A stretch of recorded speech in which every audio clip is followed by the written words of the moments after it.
Dream 这次下了血本，悬赏2万美元。如果3个杀手在90分钟内打败 Dream， 他们将赢得2万美元，否则 Dream 取得游戏胜利。另外，这次游戏每隔10分钟会有一次无敌状态，让所有人都可以休养生息。游戏开始，处于发光状态的 Dream 疯狂地奔跑，用杀手的话，像发光的土豆一样。他跑到一个峡谷旁，蓦然回首，乔治就掉了下去。可怜的乔治之后来到了一个村庄，疯狂地跑向铁匠铺里的箱子。如果这是一场豪赌，那么 Dream 赌赢了。当 Dream 拿出铁剑的时候，杀手们被吓得鸡飞狗跳。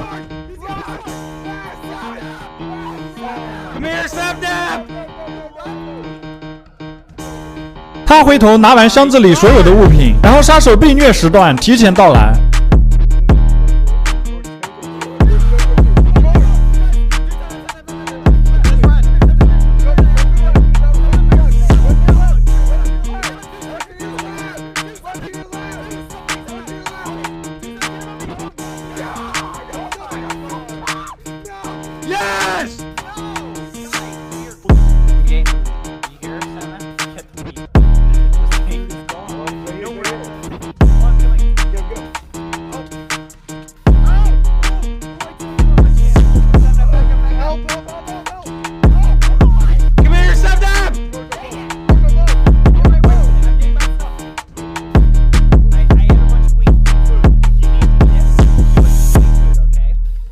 Sapnap.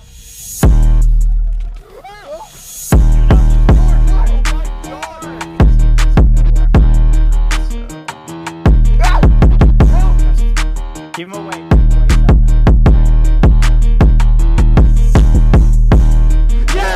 就这样被虐数次之后，他们迎来了第一个无敌时间，所有人都无法受到任何伤害。Dream 来到一个沙漠神殿，杀手想阻止 Dream 收集物资，但是紧赶慢赶还是没能来得及。等杀手赶到，只能跟 Dream 抢箱子里的物品。Dream 回到地面想要收集食物，也被杀手不断的阻挠。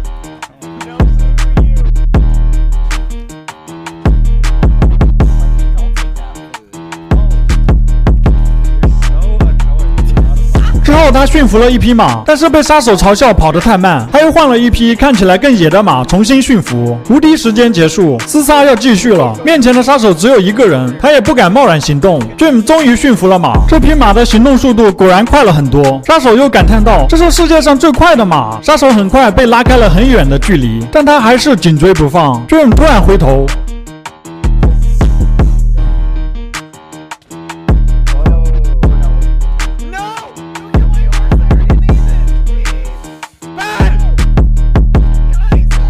就这样，杀手 Bad Boy 被斩落马下。之后 Dream 继续骑马前行，由于速度太快，杀手根本追不上他。他故意等杀手追近，然后又继续跑，甚至还从他们中间穿过去。就这样来到了第2个无敌时间，在这个时间，玩家虽然无法受到伤害，但是他们却一直追着 Dream， 试图把 Dream 的马杀掉。Dream 一直利用走位躲避杀手的弓箭。终于无敌时间结束了，聪明的乔治突然冲出，差点把马杀掉。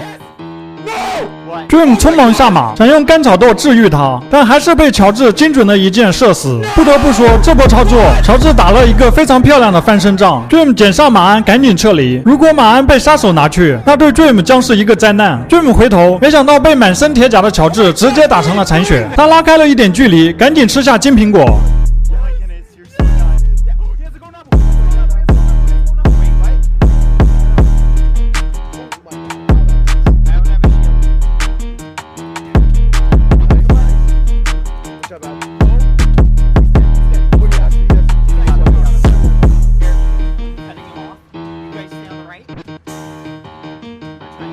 再次吃下金苹果，没有铁甲的 Dream 感觉非常的被动。